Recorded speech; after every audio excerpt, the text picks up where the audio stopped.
to obi adi na dwuma wo ye wo bra wo bɔ na japade awodo wo ebia mo kra baba ko ebia mo ba secret mo abobo ya ene ho kra ba me wo TV atikopo anasa mo fra screen mi TV na digital anasa ebia eye pia mo ko no bi ni nyina o mo chi ade agunkrata so se de be ya aban be wu ga na de hye dodo ene adwuma wo mo ye etikoba so mema dodo de chance sope se de community wa sori dem a wo bia sa tumi aka ne de na nkoye fast ne fa na adwumadie na ene no mo de ba na wie ye panyipa wo no ene ye kontabufo de ma ban wo government statistician Professor Samuel Kwabena enim adom kasebo ne na twetwe komam wo panyin de atodwa so awurade adom se de akari koko kari mama ne abubum kitenkete party se kurukura de reform de a wo betumi akasa ga na de hwe hamabu padwo wo twe de samre wo mu dia konkratem. Data as at the end of the 12th day indicates that of the households that we are expecting based on the listen exercise, data has been received from 80% of these households as at the end of the 12th day, which means that data is yet to come in for exercise that was done yesterday, and for that matter, the data that will be collected today. And also, it's important to emphasize that data is being transmitted electronically, so there's a high chance that we're going to get data for the earlier enumeration that was done.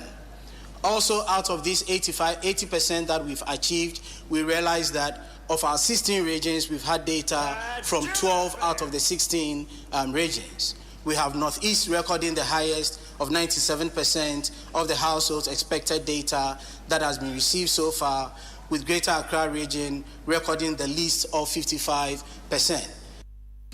Opanyini anim ena wade nsama tudwa na ni nyina emuono no so wa manfo ni bi frefre so mo hawo ne ade na so panfo be na baabi so de to no watimi de ato sans baabi de to no amfa nto afiri to wa se nya wa manga na nyina na ne wo preparatory miamia bi ho a wa ba mo kwa kakra no mado achirim sa de be yo manfo bi a yentimi antro mu di ni antro mo nsem no wo benya akonya. Indeed, all our regions, with the exception of Greater Accra region, we've received data on 70% of the households that we collected data from during the first phase of the exercise. I would move on to what is happening at the district level. As you are all aware, for the census undertaking, we've identified 272 statistical districts. And of these 272 statistical districts, 181 of them are on course to complete data collection as of today.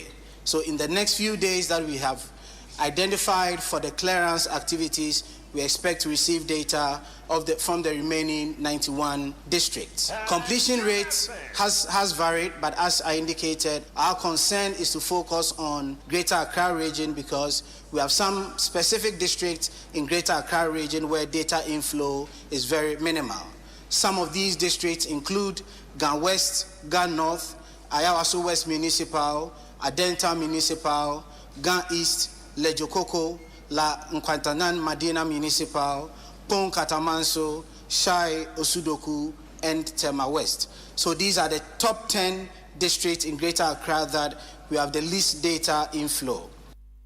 Opanyina yekwoti enini aban enkuntabufo ye government statistician ena atesu wode nsam atudwa no Professor Samuel Kwabena enim ena wode nsam atudwa wo kyerɛkyerɛm na asantemantamu wonim sɛ ayi sɛde apanfo kase sabi yafnubani wonim sɛ masa sanso no obofo ni maboa yafo ni bia kwaso asantemantamu yenuanum ye omokwa kwotwerotwero di ubecha wo bi no homo brotum so anante Ghana ho donti awia kataban awia timi bodafo timi ko live wa anu aba was me ba bejima ho menwunu to mana meko na nkrofo yi nam so awia etimi gba ma kyese wa wutum sampa awia we de Judas na we duty o mo be nante so ayi na so nipa bi so o mo ho nye o mo mobbo okwa asantemantamu a yesi awia bi se fefram ba bi te se atwema kwa nwoma sanso na ba bi te se oboase municipality na ne afigya kwa abre south ene ne important ba bi te se kode edweso ede kwa amanse south ne ayi nyina na yesi ya robu nkrofo enumerators no mo kwa kwotwotwodi ne ya gye wo mo no ma enya gro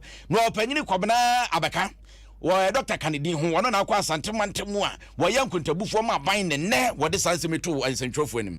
Census has not been without any incidents. We have recorded some few incidents that we need to bring it to the public. One of them, or two, okay, let me say two happened in Swami. One had to do with attempted rape, but the police acted swiftly, so the culprit has been arrested already. And then there was another lady who, on return from the field, boarded a car not knowing that the occupants were criminals. So they beat her up, threw her down, and then took her belongings away.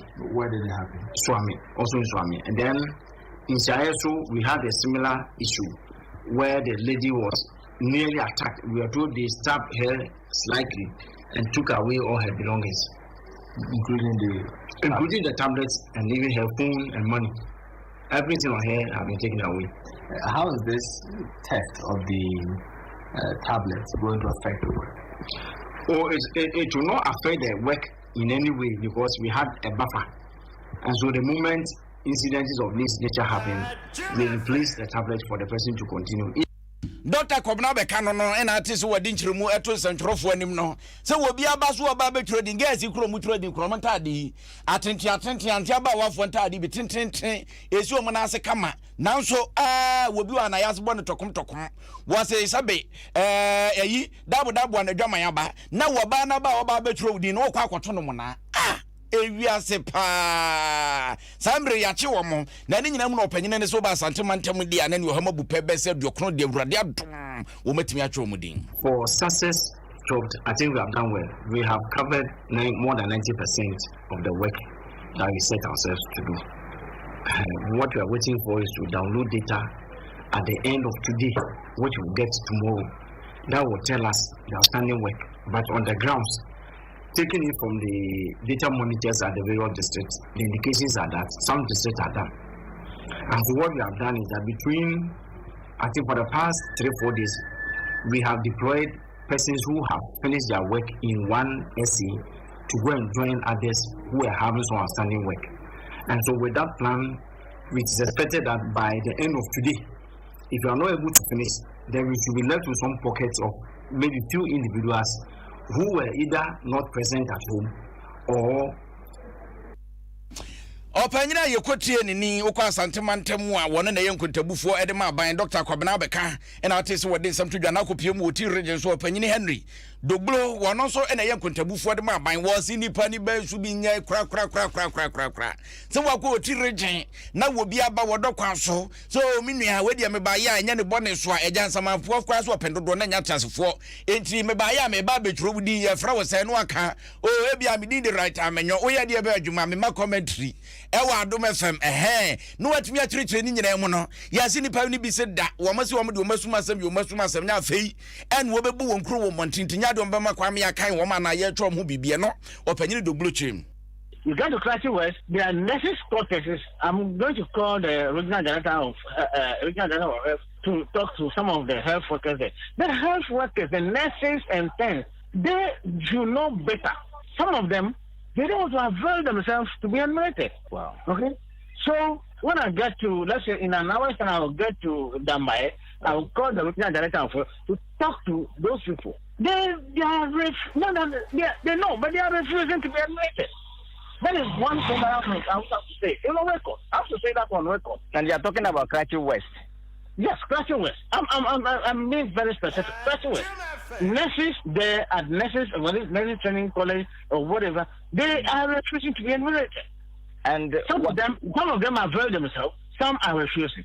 That is what I have to say. So Eni yekotie ye opanyini Henry Doglo wona ya banko ntabufo ena atese wode nsam atudwa woti region se de normal esikwan na yakwa homa ne so ai yanya ne ntia sa akronforofo bi akomo hom ne so amasambra mekase ye jumpotam eni atebubu kwantempo ne so matutu atu amashenkani bi waka na Daniel Tachi ena de nani adi nsam nachi Daniel akwaba mejotu kumi na Daniel anyumre di awrawo sem ya ba ne san Ebranda ebobe no 9 enya ne tiese akronfo akotwa eye jodefo mu free kumase ne matemo eba yeji ama omututo fa ka ba kun mu ma driver ne ba kun etoye se se amenu kai driver fo ne nyina ne abra omunye demonstration ewe yeji omo macha ko mo chiro because omu se ne enkoso no enya dia omo bututo de bia obeti na esi Robert the driver ne ho aka na eye passenger ne ho beka eti ne omu kan se omu hia police for yeji ne mom omu hia military men demonstrators no ena many omu enam ha ne na omu kan se omu ntiase omu ni abre ekoso no omu di omu kwa ena twa 20 sabe de o se aban ti omu so frɛ no on military men embra ne be ya ne ekoso yeji ne matemo a dani da nyina akwantuko ye twa omu di omu sika no a poor better. I'm saying demonstrators don't know how to say no more. I know I'm Kassan. Hello. Hello, Union saying. Okay. Me bato Adom FM sini. Adom FM sini. Abrid the anything na na mo. Yo, ya da say. Aya don for e ko Kumasi 280. Any year you Kumasi, can you show me my year de no? The one year the first time I year de because I year de previa. Omudi soldiers for my employer day. A child. Then I say what we don for me and say within 1 month. Omakubako akadeji kwaso why and then ya try demonstration so omaku ya draft ni titi ya almost ya come to intimata de kwaso the oma mre soldiers kwanya yi mama mabo ya hoba ya kan sanga ni aduma next week Saturday Sunday Monday obia no go kuka ya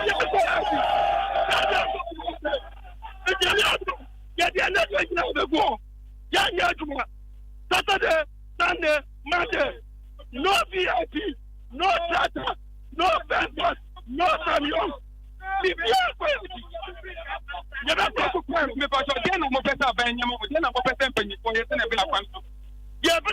understand? Almost just click it. Apart from them, almost extra. I almost started so. I can't also the moment. Almost Kano, Omakane, Yako, or Davani, Nakano with the first. Near Pia, Yako Davani, Yababa Sakana, or Madame Fotu, near Pia Cancer. Now, Sapanfo, Abasamo, Gova, Naka over to Yako. Oh, it's a comedy apostle, and that bad, and that boy. Yeah, now, I'm the one. Yes, sir. If you are doing before, and the property, you know it. Oh, that's the super bee. And then we are saying, be happy. And I'm casting now. And some of you had a baby go. Yes, yeah. Baby, I have from water raising the borders on my bar. It's the echo to the same.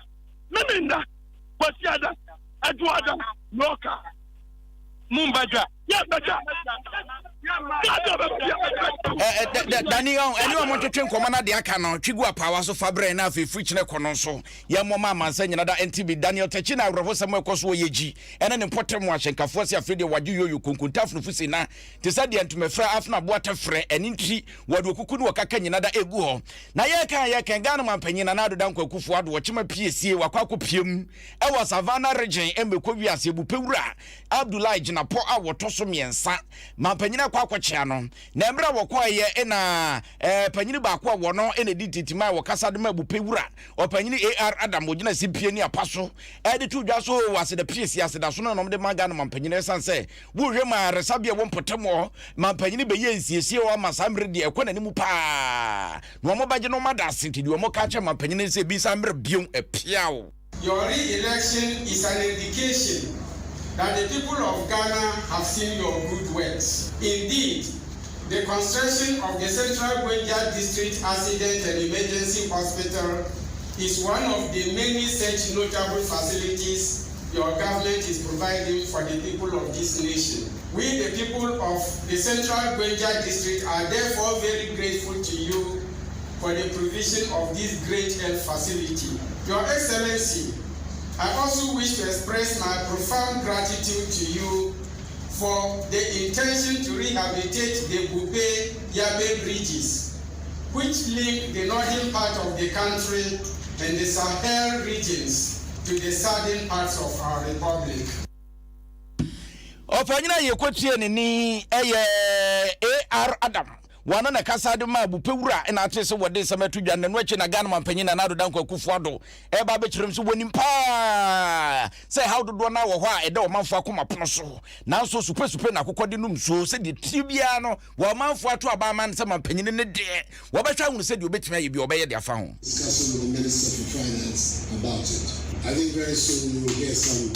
So I hear that the work on the roads have stalled and in some places stopped altogether. On the question of money, and the Roads Minister is redesigning his program for this year and the subsequent years of my second mandate.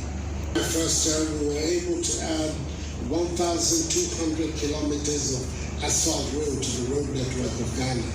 He has committed himself to adding 1,500 additional kilometers during the second term. I'm sure that I'll insist that you benefit from this exercise. And I'm very hopeful that the next time when I come, some of the problems that you will put before me will be resolved. Eni ayekoti ye Ghana mampanyin Nana Addo Dankwa Ekufuado na ukopiemu ewo gonja Nana Matra konwa panyin pa wone ne de oma no so hempopro yabonwura Sulemana tutumba Boresa wapanyin so de sema tudwa de wasere nyina da ene se de wasusu na niwa ensu pa wamanfo nya binom ensu dokodokwa ya mwade odi si no ma de odi dware de odi twetwe wose de one nu aduane ene ade ne ma abrabom nya de ebi ensu komu nya asuapon ankomo pe etu edi omo de to mampanyin anim se we de wanya no boko emfa mo mo no wapanyin efre se abutu kapore wono ne kasa ye anaso etrotofo edema ya bonwura a chese mampanyin ko pie mu wo ho no wo ko ensra wo ho no en wapanyin se wo pass maka cha nyame anaka de fan from na wesu de awurade adom nyame na kasa no abepie anim no mampanyin a ye beto nkrai wan kasa na otu etine ne soman de nananom kanie ensuo ehu hia. The development battle has not ended. The influence Savannah region still have some strategic developmental challenges irrespective of your commendable commitment and dedication to develop the Savannah region. 1. Request for 2 teacher training colleges in the Savannah region. Education, they say, is the key to development. Therefore, the people of the Savannah region need an educated and enlightened workforce to help propel the development agenda of the region. It is startling to note that the Savannah region cannot boast of a single professional teacher training college to train its own teachers, Your Excellency. Teachers in this part of the north are professionally trained out of the region in places like Tamale, Busiga, and Wa, which happens to be the nearest teacher training institutions. My request to you and government is to establish at least 2 teacher training colleges in the Savannah region to be located precisely in Western Savannah. Eni ayekotire ye panyina ye friend say abutu kapore wono trotofo panyina wogina ho anaso wogina ya bonwura anemu ya bonwura Sulemana tuntumba Boresa na no eche na Ghana mampanyini nani wasre ha wewie no ade so no se what guest here ebe ye ensu wo mo be chase ho aye ho adwuma. The purpose of my visit here is twofold. As you know, during my first term, I made it a practice that every year I would visit each of the regions of Ghana to see for myself what was going on and to hear the preoccupations of the people. Recently, I began these tours and then ended up in the northeast region. My government reconstructed 1,200 kilometers of asphalt roads across the country, which Savannah benefited from.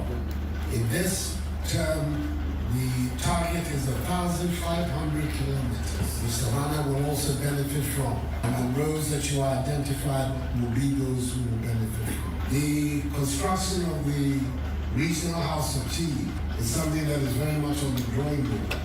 Very soon you will see the beginning of it. Once again, thank you very much for your commendation for the green initiatives, developments that we have begun. Ghana mampanyi Nana Addo Dankwa Ekufuado nene eni ekotie ne yamrai agokansie mu nene Premier League enne ejebo enne na ni nyina da eba na wieye de omanfo susu no atwa ani mu ache enne na ni nyina da esi ye na esi ya na je se ginade ba akoso na nka bi mu hwa ni mu senka o mo beti we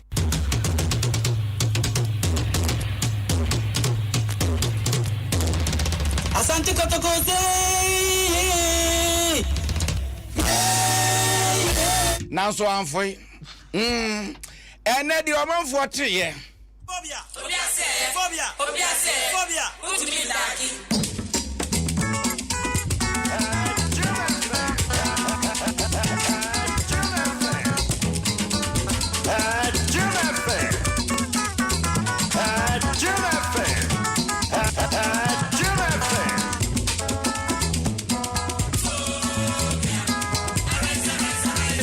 phobia for and wa mo sorry arise am ekwo wiase aka match ba ko de nanso yase akwada obewu ne se bempem krant mi nye ne nkwa enti wo keka bomu ne ade a na se de abenfo akire ne se phobia ntakrache ne ye de ahye wo mutine ne ha si phobia eno na ekoso right amanwa bekenza right akwaba oh mejo so mo na mo kai wo mu say akwezi sai obi age say de ya set the record straight 2020-2021 season no Accra has a folk and a champions of the Ghana Premier League na say monwie akaba aka last games ayese ebo na so has agi na say ayese ayi wodan bewu no onyanwu ya yemfra no dwamfunu ya bi un say ko EPL ni mu nyina say team bi beji ayetimi di crew an kura kosi park na so that time na yemonwie na owini ya na ye ahye ne sase waje yemonwie de ba waje etika ye ho crank ne crank ye dan ne cap ne mom boye nchemu e ba ne sai ne abedru bebi ginan de abani na ne say your match day 33 of the Ghana Premier League. Now match day 33 no. When you say you bought 34 games and you bought 33. Until you be we no e bia next week ni ade. But has of folk more than a ball and a doma bedru bia o madri. Ni na twa ko we say Asante Kotoko na omo no mo pre ho no. Say unya boa na uja na e bia next time na nko favor because omo be nya omo has Kotoko. And a has a share Kotoko. 83 points now, cause the Musa before any game no crane 3 points. Now so Kotoko Sanko became Eko Kulusu 2-1. And a has track Accra, 1 Liberty Professionals. A board draw, Tinja Saika. It's Nessa and Kuntabu no okay Kabomu has a ready kind. Senka Kotoko we need a match na dia and a come more chance. Tikumu we need then they give it like I say Tidia area beka sa age gon oh afun anye ya mo Samuel Bodu abaso 10 to getting to 11 years House of Folk enye trophy Ghana Premier League Samuel Bodu no ye hwan Samuel Bodu free Mediama head coach no House of Folk for kofa na buy to ono na coach no ono na coach in play the team no kofa na buy in fact wabadwuma the last game or call Dau Dreams FC kwa share no from a hono no be share ni niam yi o chewa put him poke obuo bia put him no poke kra nyina wom obuo bia ne modern abechi o man ti Asante Kotoko obia so Kotoko form Kotoko beji league because before Samuel Boadu no bia crown rank House of Folk eso beji league ya starting league ba bia no mo de chire kofa Costa Package ni na ba na nkoyi but Samuel Boadu from nowhere Mediama na say adepa ofia oye waya dwuma no players ekita nso tenase and na no dana na waka kire me say amanfo bebre ka kire ne say oh onfa players we mebo na the entire players ni bi ho a sideline na o me say o sha ase no wanya couple of players bi a omo boy ene ma koyie de mom enti ontimi enyi omo mfiri mu enti de be so be ne so de omo a omo tene philosophy na se no abaji league na mpa yenhwe league no say na ahoma na ye kase ye hwehwe etie okay say aka one match a ye bebo but ohwe esoro ho no a House of Folk 61 points Asante Kotoko 57 points say na me catch there before this game no na House of Folk was 60 and 60 57 then na 3 points na dem and a House of Folk abodro ne na Kotoko alusu and say we be chen 4 points and na amade na yeka enti ehon na asem ni free ehon na ade ni free ye na wase ba bia ay interesting ay relegation say teams are from 13th position King Pfizer to internalize the Okodeda or no 18th position Okodeda Ayeka but from 13 to 17 there obia ho betimi aka because point gap no 1 right unim menko right menko meba phobia utimi daki enti yanko ko forudua total 2 eho ene ye de commentary di mu champa ebe free abro ani Euro 2020 finals no ene na ekoso Kobe Stone ye ayeka me pa cha mosafa Kobe ntoso mame mosafa Kobe ntoso na ja wo ma ye ntirimu se ne no ma esiko wo ho na writer na wo ka relegation asem ho de emu ede ne pa ye internalizer ono wadi ka yadi kan ja na kwan da omo makani na no omo ejaguo mu chem because o 13th position King Pfizer 40 points 14th position Legon City Kobe aba yensan fa na Kobe wa kuma kra Obi no ba kwa waka Anstroja sheshe Tocha tu te saying, boy, Chemuda na koso. Well, so that's why I come and they be glad to that I just over our animal. I have to make a catch your power, yes, anymore. Yeah, you have comment to the kind. Now you're just over to your mouth. And not just from last commentary, any English, over fun again. I want you to 2020 more and I don't have now, also girls now. If you have to put the 11 I'm a COVID no protection at ready to me again also to me and for me to see a double cup. Yaka with me actually. I'm a the game setting and go to me access to very nice. I was 2.3 of them live out of them 94.7. You sure from my place. www.online.com. If you have to if you also everything, that's what I'm with you. I will send it month to airport. Even in our hand, maybe someone of the fire legend, so exit our hand on the team. And they for the team over here. The process not to one more airport, one more address to England, no entry support to the and I said, a year home. Then you know, can I say, they are falling down with minimum. Baku and na baku is no and I can't see the every time you have the two and I got a bit me and call me Samina. Like I was no I said to me and I got to me and I got to and the movement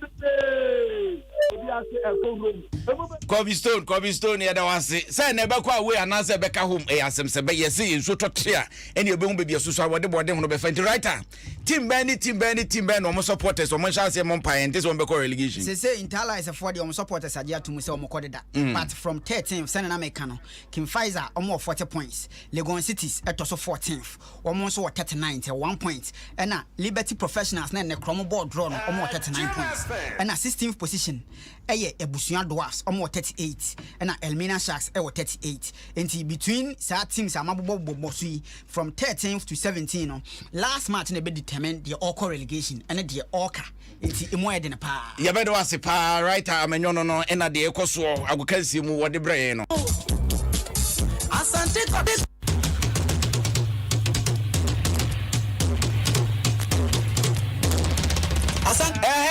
enti asante kotoko ya be hye na so we di o mantimi anhye eti se de di kan kan ye no phobia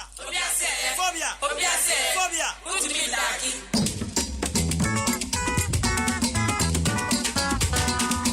DBS for some encounter was a say open alozing trusses ni bia bra maka chubenya bia dade adukuri danso en kan timi nwe ehunu empane enya de be kwanto the border so ya febo real estate for na ja tuntian krankro wusu dan awo tweden bo made aso be 0240844444 0240844444 dependable eba for the adomalaki ba no etimi 3D etu no bia 3D etu na se efri ne nkra brenkwese ne nana ena ne nana nkanso aso nyine betu ase na wi Adom natural tonic moja group papa no bi said be adem ya wo so betumi afiri so Adom natural man capsules e mema wonum bi abrebia wonim ya sere we share shine we share joko na so mo ba no ma se o mo bo amen kokroso mo tesa anan ate o ma se o mu kubu no monam lady car capsules e ma no so wonum bi o mo ya fine so be ba Adom pa na bo so ba bu ni nsa na nanim ate ka ayi se ka ayi ka mutubi adan ya wazi anya men strapping da bi etwem lady car capsules wo ho enti no an wo bia no num bia bo ama bibia timi koye ya no from 024222